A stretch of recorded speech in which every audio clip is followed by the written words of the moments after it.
हरे कृष्णा। हर हर महादेव। आप सभी का दिन शुभ और मंगलमय हो। फाल्गुन मास महात्म्य का अध्याय 7 इस प्रकार है। एक बार नैमिषारण्य तीर्थ में एकत्रित शौनक आदि ऋषियों में शौनक जी ने श्री सूत जी से कहा, समस्त धर्मज्ञों में श्रेष्ठ और संपूर्ण शास्त्रों के ज्ञाता हे सूत जी महाराज, सभी धर्मों से रहित भयंकर कलयुग आने पर मनुष्य दुष्कर्म में परिवर्तित होकर सभी धर्मों का त्याग कर देते हैं। उनकी आयु बहुत कम होती है। उनकी प्राण शक्ति, बल पराक्रम, तपस्या और कर्मानुष्ठान सब कुछ क्षीण हो जाते हैं। वे सब अधर्म परायण और वेद शास्त्र से दूर हो जाते हैं। तीर्थ यात्रा, तपस्या, दान और भगवान विष्णु की भक्ति का उनमें अभाव सा हो जाता है। ऐसे शूद्र मनुष्यों को थोड़े ही प्रयास से किस प्रकार उद्धार हो सकता है, इस बारे में भी बताइए। तब श्री सूत जी बोले, महाभाग शौनक जी, तुम्हें साधुवाद है। तुम सदा दूसरों के हित में तत्पर रहते हो। भगवान विष्णु की भक्ति में आसक्त होने के कारण तुम्हारे मन का मैल धुल गया है। संसार में साधु पुरुष का संग बड़ा दुर्लभ है। वह देहाभिमानी अजित आत्मा पुरुषों की संचित पाप राशि को हर लेता है और अधिक पुण्य के कारण उन्हें उत्तम गति भी प्रदान करता है। तीनों लोकों के मनुष्य के लिए सत्संग सबसे दुर्लभ है। वह कर्म पाश से पीड़ित मनुष्य के आंतरिक बंधन आदि को दूर करता है। बहुत कम बोलने वाले और एकमात्र भगवान का भजन करने वाले लोगों को उच्च पद प्रदान करता है और जन्म मृत्यु के चक्र से थके हुए मनुष्यों को चिर विश्राम की प्राप्ति का कारण होता है। हे शौनक जी, यही प्रश्न पूर्व काल में परम सुंदर कैलाश पर्वत के शिखर पर श्रोता ऋषियों के सामने सत्पुरुषों का कल्याण करने के लिए स्वामी कार्तिकेय जी ने भगवान शंकर से पूछा था। तभी श्री महादेव जी ने कहा था कि हे सदानंद, परमार्थ के पथ पर चलने वाले पुरुषों को वैकुंठ धाम का निवास प्रदान करने वाले बहुत से तीर्थ और क्षेत्र हैं। कोई कामना के अनुसार फल देने वाले हैं तो कोई मोक्ष प्रदान करने वाले हैं। गंगा, गोदावरी, नर्मदा, ताप्ती, यमुना, क्षिप्रा, पूर्णमयी, गौतमी, कोशकी, चंद्रभागा, सरयू, शतद्रु, पयनी, गंडकी, सिंधु और सरस्वती, ये सब पवित्र नदियां हैं और बार बार सेवन करने पर भोग और मोक्ष प्रदान करने वाली हैं। अयोध्या, द्वारका, काशी, मथुरा, अवंती, कुरुक्षेत्र, रामतीर्थ, कांची, पुष्कर क्षेत्र, पुरुषोत्तम क्षेत्र, बरह क्षेत्र और बद्री नामक महापूर्णिमा क्षेत्र, जो सब मनोरथों का साधक है, ये सभी उत्तम तीर्थ माने गए हैं। मुक्ति की एक साधन अयोध्यापुरी का विधि पूर्वक दर्शन करके मनुष्य सभी पापों से मुक्त होकर भगवान विष्णु के धाम में जाते हैं। तरह तरह से भगवान विष्णु की सेवा पूर्वक पूजन, नृत्य और कीर्तन करने वाले पुरुष घर त्याग कर श्री हरि का चिंतन करने से घर के प्रति आसक्ति और मृत्यु के पराक्रम पर विजय पा लेते हैं। द्वारका में साक्षात भगवान श्री हरि विराजमान हैं। वे अपने निवास मंदिर को कभी नहीं छोड़ते। हे कार्तिकेय, गोमती में स्नान करके भगवान श्री कृष्ण के मुखारविंद का दर्शन करने से बिना ज्ञान के ही मनुष्य की मुक्ति हो जाती है। असी और वरुणा के बीच में 5 कोस तक वाराणसी क्षेत्र है। वहां मणिकर्णिका, ज्ञानवापी, विष्णु पादोदक और पंचनद कुंड अर्थात पंचगंगा में स्नान करके मनुष्य पुनः माता के स्तनों का दूध नहीं पीता है। किसी प्रसंग में भी काशी में विश्वनाथ जी का दर्शन करके मनुष्य को जन्म मृत्यु रहित मुक्ति प्राप्त हो जाती है। कार्तिकेय तपस्या और उपवास में लगा हुआ मनुष्य मथुरापुरी में जन्म स्थान पर जाकर सभी पापों से मुक्त हो जाता है। विश्राम तीर्थ में विधि पूर्वक स्नान करके तिल सहित जल से तर्पण करें तो मनुष्य अपने पितरों का नरक से उद्धार करके खुद भी विष्णु लोक को जाता है। अवंतीपुरी में वैशाख मास में आने पर मनुष्य क्षिप्रा नदी के जल में विधि पूर्वक स्नान करके कोटि तीर्थ में गोता लगाए और श्रेष्ठ ब्राह्मणों को भोजन कराकर महाकालेश्वर शिव जी का दर्शन करे तो सभी पापों से मुक्त हो जाता है। कुरुक्षेत्र और राम तीर्थ में सूर्य ग्रहण के अवसर पर यथाशक्ति स्वर्ण दान करने से मनुष्य मोक्ष का भागी होता है। हरि क्षेत्र में पादोदक तीर्थ के जल में स्नान करके श्री हरि का दर्शन करने से पुरुष सभी पापों से मुक्त होकर भगवान विष्णु के साथ आनंद भोगता है। विष्णु कांची में साक्षात भगवान विष्णु और शिव कांची में साक्षात भगवान शिव निवास करते हैं। दोनों में कोई भेद न होने के कारण दोनों की ही भक्ति से मुक्ति हाथ में आ जाती है। भगवान विष्णु का बद्री नामक क्षेत्र तीनों लोकों में अत्यंत दुर्लभ है। उसके स्मरण मात्र से महापातकी मनुष्य भी तत्काल पाप रहित होकर मृत्यु के बाद मोक्ष के भागी होते हैं। स्वर्ग, पृथ्वी और रसातल में बहुत सारे तीर्थ हैं, परंतु बद्री तीर्थ के समान दूसरा कोई तीर्थ ना हुआ है और ना ही होगा।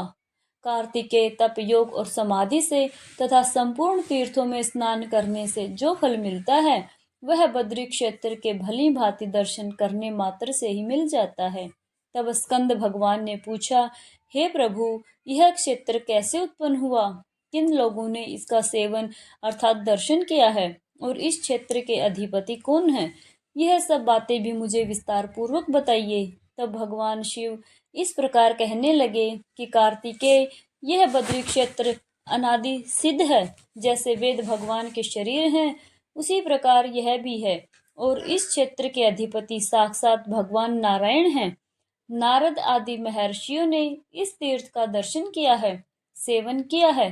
काशी में श्री पर्वत के शिखर पर और कैलाश में पार्वती सहित मेरी जैसी प्रीति है, उसे अनंत गुनी अधिक बद्री क्षेत्र में है।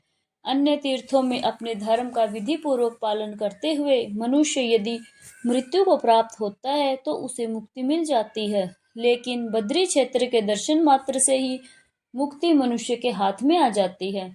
जहाँ भगवान नारायण के चरणों का सानिध्य है, जहाँ साक्षात अग्निदेव का निवास है और केदार रूप से मेरा लिंग प्रतिष्ठित है, वह सब बद्री क्षेत्र के अंतर्गत है। केदार के दर्शन, स्पर्श और भक्ति भाव से पूजन करने पर कोटि कोटि जन्मों का पाप तुरंत ही भस्म हो जाता है। उस क्षेत्र में विशेषतः मैं अपनी सभी कलाओं से स्थित रहता हूँ। पूर्व काल में नैष्ठिक ब्रह्मचर्य का पालन करने वाले ऋषियों का समुदाय प्रयाग में एकत्रित हुआ था, जहाँ भगवती गंगा यमुना के साथ मिली हैं और जहाँ त्रिभुवन विख्यात दशाश्वमेध नामक तीर्थ है। वहीं पर भगवान अग्निदेव ने ऋषियों के आगे उपस्थित होकर बड़े विनीत भाव से पूछा कि आप लोगों की एक दृष्टि और एक ज्ञान है। आप सभी ब्रह्मवेताओं में श्रेष्ठ, दिनों के लिए करुणा से भरे हुए और आर्द्र हृदय वाले दयालु हैं। आप लोगों को यहाँ उपस्थित हुआ देखकर मैं पूछता हूँ कि सब प्रकार की दूषित वस्तुओं के भक्षण जनक पाप से, अर्थात जो वस्तुएं खाने योग्य नहीं हैं, उन्हें भी खाने से जो पाप लगता है, उससे मेरा अंतःकरण लिप्त हो गया है। ब्रह्म ज्ञानियों, बताइए मेरा उद्धार कैसे होगा? इतने में ही सभी मुनियों में श्रेष्ठ व्यास जी गंगा में स्नान करके वहां पहुंचे और इस प्रकार कहने लगे कि अग्निदेव आपके सर्वभक्षण रूप पाप की निवृत्ति के लिए एक श्रेष्ठ उपाय है। आप बद्री क्षेत्र की शरण लीजिए, जहाँ देवताओं के देवता साक्षात भगवान जनार्दन विद्यमान हैं, जो कि सभी पापों का नाश करने वाले हैं। वहां गंगा जी के जल में स्नान करके भगवान की परिक्रमा और दंडवत प्रणाम करने से सभी पाप नष्ट हो जाते हैं। तब अग्निदेव उत्तर दिशा की ओर मुंह करके गंधमादन पर्वत पर आए और बद्री तीर्थ में पहुंचकर गंगा जी के जल में स्नान करके भगवान नारायण के आश्रम पर गए। वहां भगवान को प्रणाम करके उन्होंने भक्ति पूर्वक स्तुति की कि जो विशुद्ध विज्ञान घन स्वरूप पुराण पुरुष सनातन प्रजापतियों के पति, सबके गुरु एक होते हुए भी अनेक रूपों को धारण करने वाले और संपूर्ण जगत के एकमात्र स्वामी हैं, शेषनाग की शैया पर शयन करने वाले उन शुद्ध बुद्धि नारायण को मैं नमस्कार करता हूँ, जो अपनी मायामयी शक्ति का आश्रय लेकर संसार की सृष्टि करने के उद्देश्य से रजोगुण से युक्त ब्रह्मा जी का रूप धारण करते हैं, सत्वगुण से युक्त होकर इस जगत की रक्षा में कारण बनते हैं और तमोगुण से संयुक्त होकर इस विश्व के भयंकर संहारकारी रुद्र बने हुए हैं। उन त्रिविध रूपधारी भगवान की मैं स्तुति करता हूँ। इस प्रकार स्तुति किए जाने पर सर्वांतयामी भगवान नारायण प्रसन्न होकर पवित्रता की इच्छा रखने वाले अग्निदेव से बड़ी मधुर वाणी में बोले, हे अनग, तुम्हारा कल्याण हो।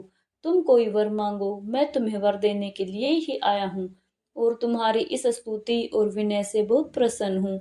तब अग्निदेव बोले कि प्रभु, मैं जिस उद्देश्य से आया हूँ वह सब आपको पता है, फिर भी कहता हूँ और इस रूप में आप जगदीश्वर की आज्ञा का पालन भी करता हूँ। प्रभु, मुझे तो सर्वभक्षी होना पड़ता है, किंतु मेरे इस दोष का निवारण कैसे हो, यह सोचकर मुझे अत्यंत भय हो रहा है। तब भगवान नारायण कहने लगे कि इस क्षेत्र का दर्शन करने मात्र से किसी भी प्राणी का कोई भी पाप शेष नहीं रह जाता। मेरी कृपा से तुम कभी पाप का संपर्क ही नहीं करोगे। तब से लेकर सभी दोषों से रहित भूतात्मा अग्निदेव यहाँ पर अपनी कला से विराजमान हैं। जो प्रातःकाल उठकर पवित्र भाव से इस प्रसंग को सुनता और सुनाता है, वह निश्चय ही अग्नि तीर्थ में स्नान करने का फल प्राप्त करता है। यह था फाल्गुन मास महात्म्य का आज का अध्याय। अब सुनिए सीता नितनेम की कहानी।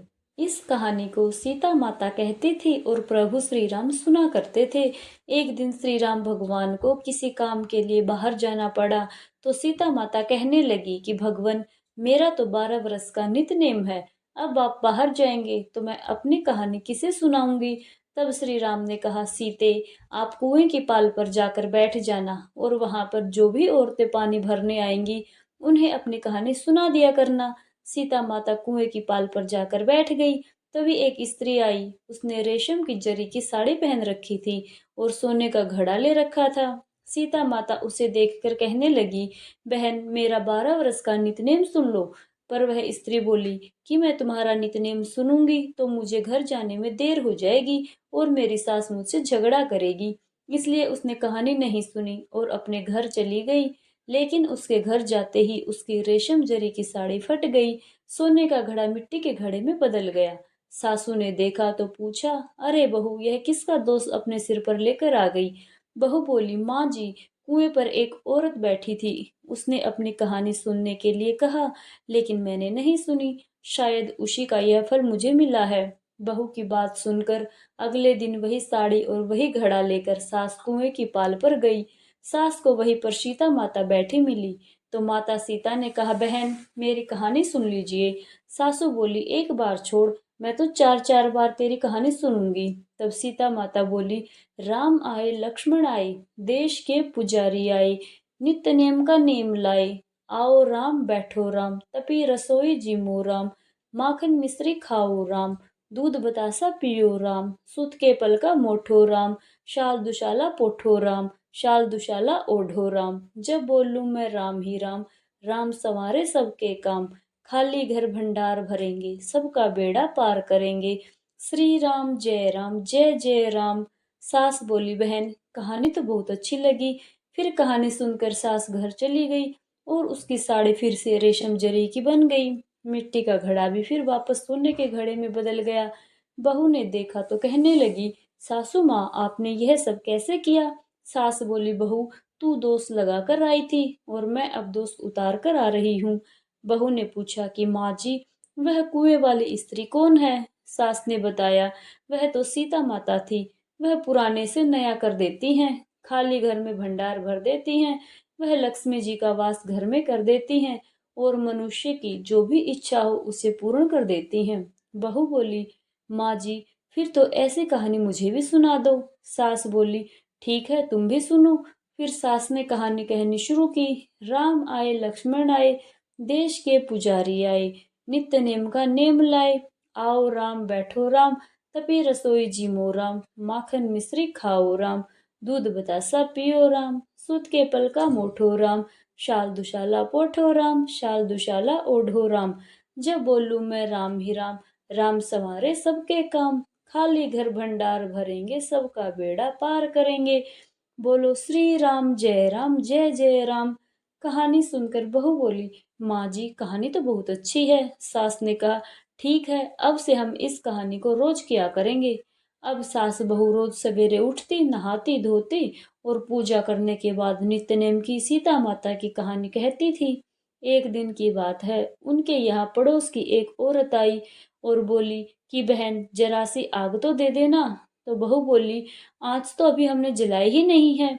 पड़ोसन बोली, फिर तुम सुबह 4 बजे उठकर क्या करती हो। तो उन्होंने कहा कि हम तो सुबह सुबह उठकर पूजा करते हैं, फिर सीता माता के नित्य नेम की कहानी कहते हैं। पड़ोसन ने उनकी बात सुनकर कहा, अच्छा, सीता माता की कहानी कहने से तुम्हें क्या मिला। तब वे दोनों बोली, सीता माता की कहानी कहने से घर में भंडार भर जाते हैं, सारे काम पूर्ण हो जाते हैं, मन की इच्छा भी पूरी होती है। पड़ोसन ने कहा, बहन, अगर ऐसा है तब तो फिर मुझे भी कहानी सुना दो। तब बहू बोली कि ठीक है, तुम भी यह कहानी सुन लो। राम आए लक्ष्मण आए, देश के पुजारी आए, नित्य नेम का नेम लाए। आओ राम बैठो राम, तपी रसोई जिमो राम। माखन मिश्री खाओ राम, दूध बताशा पियो राम। सूत के पलका मोठो राम, शाल दुशाला पोठो राम। शाल दुशाला ओढ़ो राम, जब बोलूं मैं राम ही राम। राम संवारे सबके काम, खाली घर भंडार भरेंगे, सबका बेड़ा पार करेंगे। श्री राम जय जय राम। पड़ोसन ने इस कहानी को सुना तो कहने लगी, बहन कहानी तो बहुत अच्छी लगी। अब वह पड़ोसन भी नितनेम सीता माता की कहानी कहने लगी। कहानी कहने से सीता माता ने पड़ोसन के भी घर धन के भंडार भर दिए। देखते ही देखते अब तो पूरे मोहल्ले में सीता नितनेम की कथा चल पड़ी और हर किसी की मनोकामना पूर्ण होने लगी। हे सीता माता, जैसे आपने उन सभी के भंडार भरे, वैसे ही हमारे भी भरना। कहानी कहने वाले, सुनने वाले और हुंकारे भरने वाले सबके भरना। सभी प्रेम से बोलिए सीता मैया की जय। श्री राम भगवान की जय।